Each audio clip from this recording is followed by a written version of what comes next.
Doctor भगवान पाटील मनूरकर यांच्या प्रयत्नांना यश. नांदेड जिल्ह्यातील शेतकऱ्यांना पीक विमा झाला मंजूर.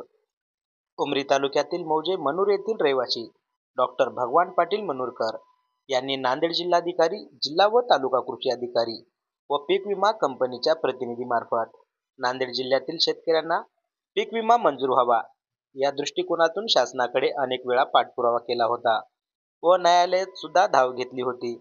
त्यामुळेच नांदेड जिल्हाधिकारी यांनी शेतकऱ्यांसोबत बैठका घेतल्याने उमरी, भोकर, धर्माबाद, बिलोली तसेच हातगाव येथील ज्या शेतकऱ्यांनी तक्रारी किंवा नुकसान भरपाईचे पंचनामे केले आहेत अशा शेतकऱ्यांच्या खात्यावर पैसे जमा होत आहेत. यापूर्वी 25% रक्कम शेतकऱ्यांच्या खात्यात जमा झाली होती. आता उर्वरित रक्कमही शेतकऱ्यांच्या खात्यावर जमा होत आहे. तसेच उर्वरित पीक विम्याची रक्कम शेतकऱ्यांच्या खात्यामध्ये जमा होईल असे भगवान पाटील मनूरकर यांनी यावेळी सांगितले. 2 वर्षापासून सातत्याने नांदेड जिल्ह्यातल्या शेतकऱ्याला पीक विमा मिळण्यासाठी आम्ही संघर्ष केला. 2022चा रब्बी पीक विमा मंजूर असूनही वाटप झालं नव्हतं. त्यामुळे आम्ही जिल्हाधिकाऱ्याकडे अनेकदा मोर्चा आंदोलनं केली. यावर्षी सुद्धा पीक विमा मिळण्यासाठी आम्ही अनेकदा आंदोलन केली. नुकतंच जिल्हा प्रशासनाकडून आणि विमा कंपनीकडून शासनाचे पैसे आमच्या शेतकऱ्याच्या खात्यावर पडणं चालू झालेलं आहे.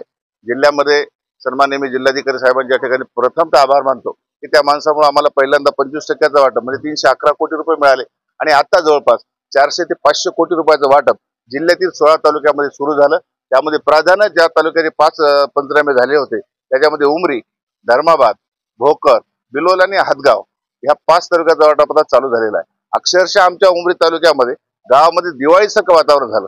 की दिवाळीसाठी यासाठी म्हणतोय, दिवाळीला उडदामुगाचे पैसे आमच्याकडे येतात, पण आज शेतकरी अडचणीत असताना त्याच्या घरामध्ये पैसे नसताना आज विमा कंपनीचे 40,000 50,000 रुपये आमच्या शेतकऱ्याच्या खात्यावर पडत आहेत. ही आनंदाची बाजू आहे. मी शेतकरी पुत्र आहे. माझ्या पाठीमागे शेतकरी म्हणून सर्वांनी बोललं. मी कुठल्या पक्षाचा नाही, मी कुठल्या पक्षासाठी, शेतकरी सगळ्या पक्षाचे असतात, पण शेतकऱ्याच्या प्रश्नावर कोणीतरी पुढाकार घेऊन हे आंदोलन उभं केलं पाहिजे होतं. म्हणून मी जिल्हा जन आंदोलन संघर्ष समितीचा एक जिल्हा अध्यक्ष असल्यानं सर्व पक्षानं मला अध्यक्ष केलेला आहे. त्या अनुषंगानं जिल्हा आंदोलन जन आंदोलन संघर्ष समितीचा एक अध्यक्ष म्हणून आणि शेतकऱ्याचा एक कार्यकर्ता म्हणून मी त्या ठिकाणी काम केलं. सन्मान्य जिल्हाधिकाऱ्यांनी आम्हाला प्रतिसाद दिला आणि एवढ्या अडचणीच्या काळामध्ये आमच्या शेतकऱ्याच्या खात्यावर पैसे टाकत आहेत. ही सन्मानाची बाजू आहे. अजूनही सांगतोय, 11 तालुक्याचा पेमेंट आता जवळपास 11 तालुक्याचा उल्लेख करतोय. नायगाव, बिलोली, मुखेड, लोहा, कंधार, नांदेड, अर्धापूर, मुखेड, हिमायतनगर आणि माहूर आणि किनवट अशा 11 तालुक्याचं पेमेंट 1 हप्त्यानंतर होणार आहे. त्या लोकांच्या शेतकऱ्याच्या खात्यामध्ये सुद्धा पैसे पडणार आहे. त्यामुळे काळजी करत नसावी.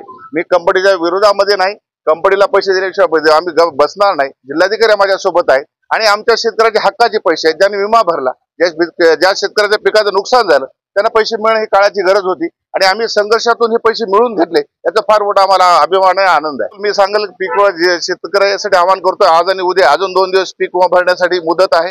जिल्ह्यातल्या सर्व शेतकऱ्यांनी आपल्या सर्व पिकाचे तात्काळ त्या ठिकाणी पीक विमा कंपनीकडे जाऊन आपले दावे दाखल करावेत. कारण दुष्काळाचं सावट पुन्हा पडते की काय अशी परिस्थिती जिल्ह्यामध्ये आहे. मी उद्या जिल्हाधिकाऱ्याला भेटणार आहे की जिल्ह्यामध्ये पुन्हा एकदा आता या दुष्काळाच्या सावटासाठी आपण त्या ठिकाणी पंचनामे करा, प्रत्यक्षात जाऊन भेटी द्या. म्हणून शेतकऱ्यांना म्हणतो की आपण 2 दिवसामध्ये आपल्या पिकाची त्या ठिकाणी पीक विमा उतरण्यात यावा. माझं नाव गणेश गोपाळराव जगदंबे, राहणार वागलवाडा येथील शेतकरी आहे.